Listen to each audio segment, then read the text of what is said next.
네, 수고하십니다. 이경호입니다.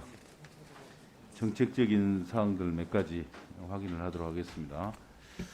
제가 1차 질의 때도 잠깐 말씀을 드렸습니다만은 이 해양 에너지 촉진 지구와 예. 실제 이제 그 사업장이 해상 풍력이 일치하지 않는 점, 뭐 이런 점이 상당히 심각한 문제라고 생각을 해요. 네. 그런 문제에 대해서 한번 엄밀하게 좀 체크를 해주시기 바라고요. 해상 풍력에 이제 필요하다는 점에 대해서는 우리 후보자께서도 인정을 하시죠? 예.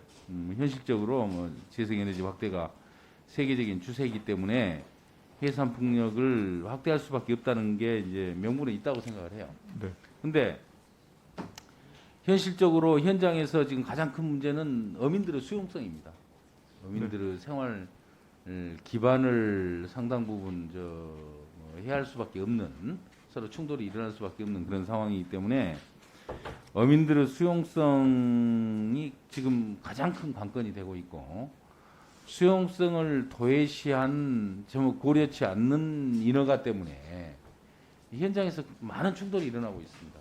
그래서 앞으로 해상풍력과 관련해서 해수부가 인허가를 할 때 판단의 근거들이 여러 가지가 이 기준들이 있을 텐데, 저는 가장 큰 판단의 기준이 업 기반에 대한 그 충돌을 어떻게 완화시켜 나가느냐, 이게 여기 있다고 봐요.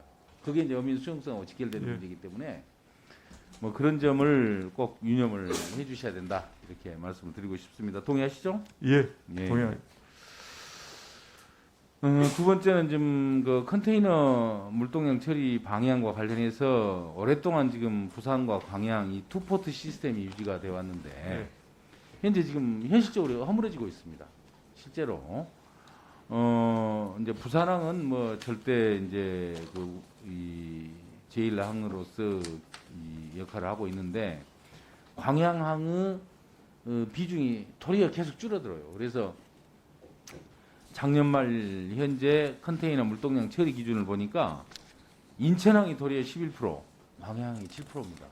그래서 과연 지금 투포트 시스템이라고 말하는 그러한 정부의 물동량 처리 계획하고 맞아떨어지는지, 뭐 그런 점에 있어서 굉장히 우려가 되고요.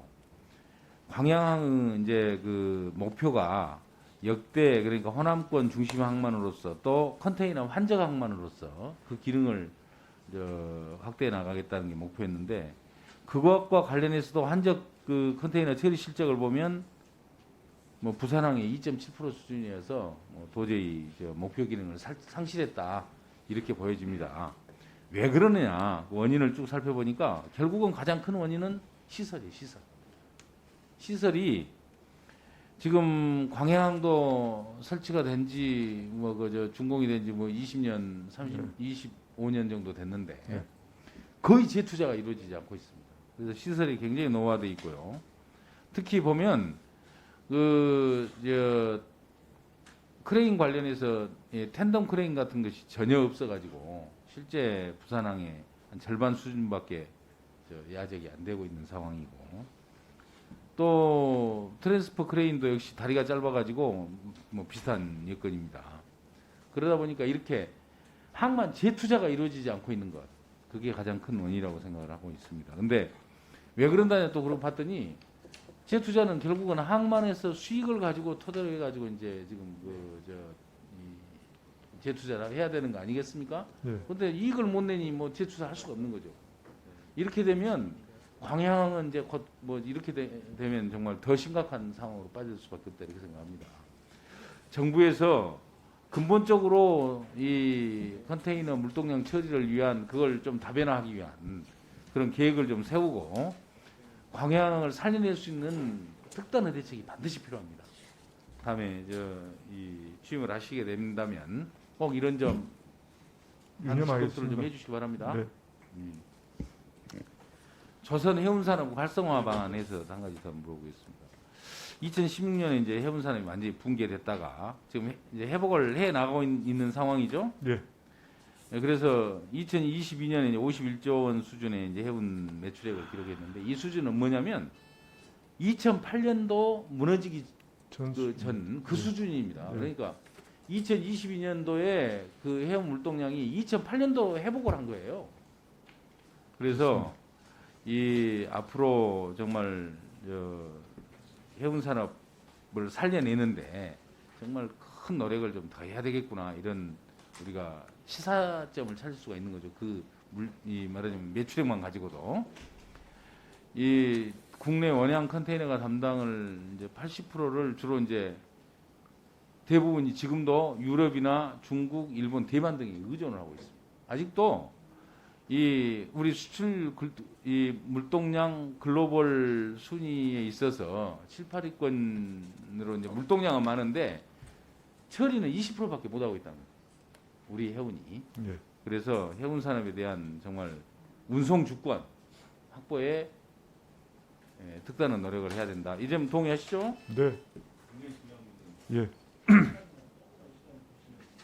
1분을 더 드렸습니다. 예.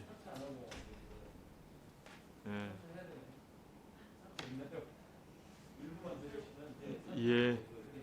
2분 드릴 테니까요. 3차 질의까지 하십시오. 예, 위원장. 그래서 오늘 여러 의원님들께서 지적을 해주셨는데 가장 걱정하고 계시는 이제 의원님들께서 사항이 뭐냐면 수산 분야에 대한 문제입니다. 수산 분야의 뭐 해양수산부에서 근무를 많이 하셨는데도 제가 쭉 그 경력을 살펴보니까 2016년도에 부산 지방 해양수산청장이네요. 그러니까 해양도 예. 하고 수산도 하고 그런 거죠. 예. 해수청장이니까.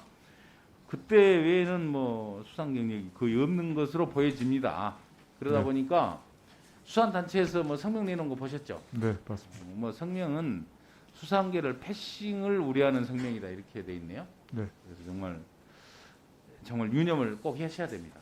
예, 알겠습니다. 업무 일을 할 때 뭐 해양에 대해서 많은 일을 하셔야 되겠지만 지금 수산이 가장 큰 문제는 현안이 자원 고갈, 또 불법업 중국에, 그다음에 해상 풍력 아까 말씀드렸고요, 인력난 뭐 이런 것들인데 정말 필요하면 태스크포스 같은 것을 만들어서 좀 체계적으로 수산에 대해서 수산 진흥을 해 나가는 그런 노력들을 좀 보여주는 것이 걱정하고 있는 분들에 대한 응답이다, 이렇게 생각을 하는데 이 점도 동의하시죠? 예, 적극적으로 수산 예. 챙기도록 하겠습니다. 꼭 그래 주시기 바랍니다. 네. 이제 마지막입니다. 후쿠시마. 예. 후쿠시마가 뭐 문제가 없다고 자꾸 일본에서 그러잖아요. 그럼 그렇게 말씀하세요. 좀 자기들이 마셔봐라. 지금 심각한 문제인데 일본은 그렇게 말을 하고 있습니다. 우리가 대응할 수 있는 방안이 없어요, 지금. 감시하겠다는 게 이제 전부인데, 그래서 뭐 앞으로 감시를 하고 이제 인접국과 같이 공동 모조를 취해 가지고 대응할 수 있는 노력을 뭐 해야 되고요. 예. 아울러서 차선책으로 국민 안전을 보호하기 위한 여러 가지 조치를 관계부처하고 협의를 해야 합니다. 해수부가 좀 주도해서 보건복지부나 관련 부처들 있지 않겠습니까? 예. 이런 데하고 좀 대응할 수 있는 국민 안전 보호를 위한 대응책이 무엇인지 꼭 좀 해주시기 바랍니다. 예. 예, 이기호님 수고하셨습니다. 다음은